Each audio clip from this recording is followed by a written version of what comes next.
बिस्मिल्लाहिर्रहमानिर्रहीम। शुरू अल्लाह के नाम से जो बड़ा मेहरबान और नहायत रहम वाला है। नाज़रीन, आज हम बात करेंगे तोशा खाना पर बुशरा बीबी को जो है वो बनी गाला मुंतकिल किया गया। दूसरा, अदालती निज़ाम 2 फैसलों से बिल्कुल दफन हो गया, ये हलीमा खान साहबा का कहना था। और जज बशीर साहब ने कैसे फ़ैसला सुनाया, इस पर एक सहाफ़ी का ट्वीट। और तीसरी खबर, तहरीक इंसाफ इंट्रा पार्टी इंतखाबात कराने का सोच रही है, बल्कि फ़ैसला कर लिया उन्होंने। और दुनिया भर में ठंड, उस पर बात करेंगे। सबसे पहले बात करते हैं तोशा खाना रेफरेंस सज़ा जो है, उसमें बुशरा बीबी को डयाला जेल से बनी गाला मुंतकिल कर दिया गया है और बनी गाला सब जेल करार। और आप देखें कि एक तरफ उनकी गिरफ्तारी के लिए कितने पापड़ बेले जा रहे थे और वो ख़ुद खातून जो है वो अडयाला जेल पहुंच गई और गिरफ्तारी पेश कर दी। तो ये इनके लिए बहुत बड़ा धचका था। और इसीलिए अब इन्होंने अब बयानिया बनाना है। अब आप देखेंगे कल से कि देखें जी वो घर में सब जेल करार दे दिया। इसमें देखें, इसमें ये सिर्फ बयानिया लेना चाह रहे हैं मुस्लिम लीग नून, और ये बयानिए के लिए ही सारा कुछ कर रहे हैं। क्योंकि ये जितना मर्जी आग उगल लें, इनका बयानिया नहीं बन पा रहा। लोग इनसे शदीद तरीन इस टाइम नफरत कर रहे हैं, जो इन्होंने लोगों की हालत कर दी है 2 सालों में। मैं आपको आगे चलकर बताऊंगा कि 2 सालों में महंगाई होने की वजह से ये इस मरतबा हुआ क्या है। और दूसरा, आप देखें कि हलीमा खान साहबा ने कहा है कि अदालती निज़ाम 2 फैसलों से दफन हो गया है, यानी कि अदालती निज़ाम का कोई राय नहीं, कि कोई हक़ दिफा नहीं दिया गया। और जिस तरह उजरत में फ़ैसले किए गए, दुनिया भर में तनकीद हो रही है इस पर।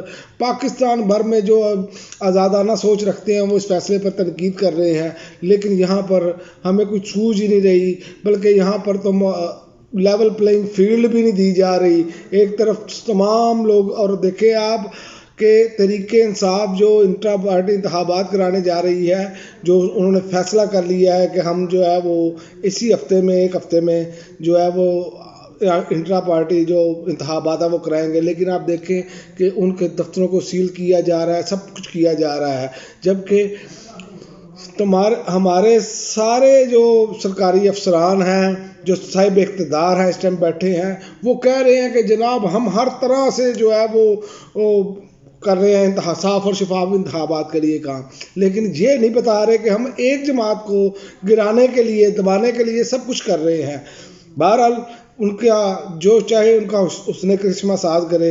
एक साफ़ी ने ट्वीट किया है, इमरान अफजल राजा साहब ने, उन्होंने कहा जज पर गलत फैसला सुनाने का इस कदर प्रेशर था कि वो बार बार ब्लड प्रेशर का शिकार होते रहे, और उन्होंने ज़बानी 14 साल कैद सज़ा सुनाई, और अभी तक इस फैसले का कोई तहरीरी आर्डर मौजूद नहीं है। ये इमरान अफजल राजा साहब ने ट्वीट की है। और आप अंदाज़ा कर लें कि हमारा निज़ाम इंसाफ किस तरह का है इस टाइम, किस तरह कैद है, किस तरह सारे मामलात हो रहे हैं। और दूसरा, एक और चीज़ आप देखें कि तहरीक इंसाफ को, चूँकि उनके आज़ाद उम्मीदवार ये चूँकि इंतखाबात वो इंट्रा पार्टी इंतखाबात करवाने जा रहे हैं, वो करवाने इसलिए नहीं दिए जा रहे कि उनके लोगों को मजबूरन किसी और जमात में जाना पड़े। ये इसलिए ये किया जा रहा है क्योंकि इलेक्शन कमीशन ने क्योंकि जिनको जिस जमात को निशान नहीं मिला वो उसमें नहीं जा सकते। तो ये एक नोटिफिकेशन इलेक्शन कमीशन ने निकाला हुआ है, तो उस वजह से ये सारा कुछ किया जा रहा है। लेकिन आप यकीन जानें, ये जो मर्जी कर लें, ये किस तरह की हरकतें कर रहे हैं। जैसे आज मरियम साहिबा ने फितना, ये एक खातून की ज़बान है, आप यहाँ ही से अंदाज़ा लगा लें कि कितना बुग़्ज़ और कितना इंतकाम भरा पड़ा है। वो शर्जील नाम मेमन कहता है मुझे इमरान खान ने डाकू कहा था, अब पता चला डाकू। जनाब, इमरान खान ना तो डाकू हैं, उन्होंने सबसे ज़्यादा पैसे देकर, कोई वज़ीर आज़म ने, किसी वज़ीर आज़म ने 50% रकम देकर चीज़ें नहीं खरीदी, उन्होंने ये खरीदी और इसका टैक्स अदा किया। आपका कोई एक बंदा बता दे उसने टैक्स भी अदा किया वो चीज़ें बेचकर, तो लिहाजा डाकू डाकू ही हैं। इसीलिए तो कह रहे हैं, अब तो ब्लूमबर्ग जैसे अदारे कह रहे हैं कि अगर इमरान खान जैसी हुकूमत आती है, उनकी अगर हुकूमत आती है तो फिर ही ये मामला बेहतर हो सकते हैं, वरना ये नहीं होने। और ये मैं आपको बता दूं, आगे मामला बेहतर नहीं होने। ये जो मर्जी कर लें, ये हुकूमत बना भी लें, तो जो इन्होंने अवाम का कचूमर निकालना है, और जिस तरह इन्होंने निकाला है पहले, ये मज़ीद अब निकालेंगे। क्योंकि इन्होंने तो जो पैसे लगा कर आएगा इलेक्शन में, جس طرح یہ پیسے بٹورتے ہیں، جس طرح یہ بجلی مہنگی ہو گئی ہے اور مزید آ کے یہ مزید مہنگی کریں گے، اسی طرح پٹرول کا معاملہ بھی ہوگا، وہ بھی اسی طرح مہنگا کیا جائے گا. تو یہ آ کے لوگوں کو جو حالت کریں گے آپ کو اندازہ نہیں ہے. یہ آپ اس لیے آپ اپنا ووٹ ہر صورت کاسٹ کریں، یہ آپ کو مایوس کرنا چاہ رہے ہیں.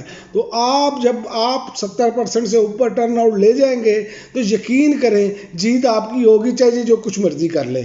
اور آخر میں بات کرتا چلوں کہ دنیا بھر میں ٹھنڈ اور سردی سے ریکارڈ اموات ہوئی ہیں، لیکن اس میں صوبہ پنجاب سر فہرست رہا ہے. اس میں کارکردگی میں آپ کو بتانے لگا ہوں، جو کہہ رہے ہیں کہ بڑے تیز وزیر اعلیٰ تھے، جو موجودہ بھی ہیں اور اس سے پہلے حمزہ بھی رہے. تو انہوں نے حالت یہ کر دی ہے کہ گزشتہ 2 سالوں میں صرف جنوری میں 1275 اموات ہوئی ہیں اور گزشتہ منگل کو 14 بچے لاہور میں نمونیا سے وفات پا گئے ہیں. اور سرکاری ریکارڈ کے مطابق صرف کہ جو 10% کیسز رپورٹ کیے گئے ہیں، 90% اموات کی رپورٹ ہی نہیں ہوتی اور نہ دی گئی ہیں، نہ بتائی گئی ہیں. اور یہ کیا وجہ ہے اس کی کہ لوگ کیوں نمونیا کا شکار ہوئے؟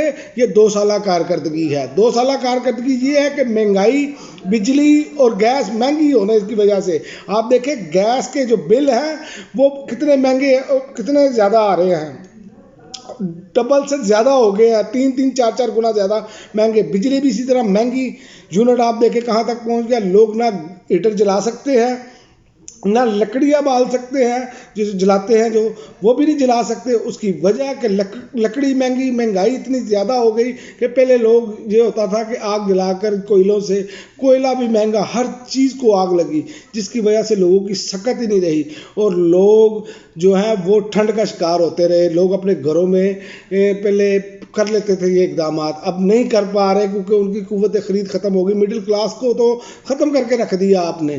تو یہ سارا بیڑا غرق جو ہے یہ 2 سالوں میں کیا گیا عمران خان کی حکومت گرانے کے بعد. یہ ایک رپورٹ تھی، میں نے کہا یہ بھی آپ کو ان کی کارکردگی کا معلوم ہو کہ یہ کیا ہوا. اور آپ نے دیکھا ہوگا کہ اخبارات میں خبریں آتی رہی، نمونیا سے بچے وفات پا گئے چلڈرن ہاسپٹل میں، کبھی کسی ہاسپٹل میں. تو یہ اصل میں اگر اس کو ساری کیلکولیشن کی جائے تو پنجاب میں صرف جنوری میں 1275 جو ہے وہ لوگ وفات پائے نمونیا سے. تو یہ ان کی کارکردگی ہے. لیکن یہ پھر آپ سے وہی 2 نمبری کر رہے ہیں. یہ بھارمتی کا کنبہ جو پہلے سے ہی مکس ہے، یہ صرف اور صرف آپ کو بیوقوف بنانے کے لیے یہ سارے معاملات کیے جاتے ہیں. اور یقین کریں آپ اپنا ووٹ کاسٹ کریں اور کوشش کریں کہ پاکستانی قوم کے 90% آپ ووٹ ٹرن آؤٹ لے جائیں تو یقین کریں آپ کا انقلاب آ جائے گا. پاکستان اپنے ترقی کے راستے پر چل پڑے گا.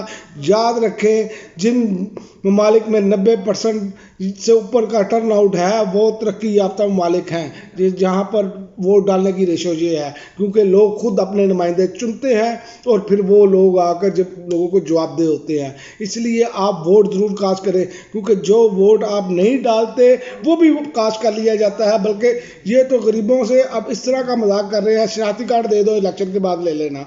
اور ایک شخص ہے وہ 5-5 ہزار مانگ رہا ہے اور دوسری جانب ایک جماعت ہے اس کا فلیکس بھی نہیں لگنے دیا جا رہا. تو یہ سب کچھ قوم نے خود اپنی آنکھوں سے دیکھا ہے. عمران خان جو قربانی دے سکتے تھے وہ دے چکے ہیں. اگر وہ ڈیل کرنا چاہتے تو وہ ان کو سزائیں نہیں ہونی تھی. تو یہ پہلا موقع ہے کہ کوئی بندہ اپنی قوم کے لیے ڈٹ کر کھڑا ہو گیا اور اس نے کوئی ڈیل لینے سے انکار کر دیا اور انہوں نے کہا کہ صاف اور شفاف انتخابات کروائیں. تو یہ موت ہے باقی جماعتوں کی. صاف اور شفاف انتخابات ہوتے ہیں تو کلین سویپ ہے. اسی لیے یہ پورا نظام اپنے آخری کہتے ہیں نا جھٹکوں پر ہے، یہ اپنے آخری جھٹکوں پر ہے. یہ دھڑم سے گر جائے گا اگر آپ نے ووٹ کاسٹ کر لیا 8 فروری والے دن اور اس کی حفاظت کر لی. یقین جانیں کہ آپ کے مقدر جو ہے وہ آپ کے ہاتھ میں ہے. اب تک کے لیے ناظرین اتنا ہی، اجازت دیجیے. اللہ حافظ.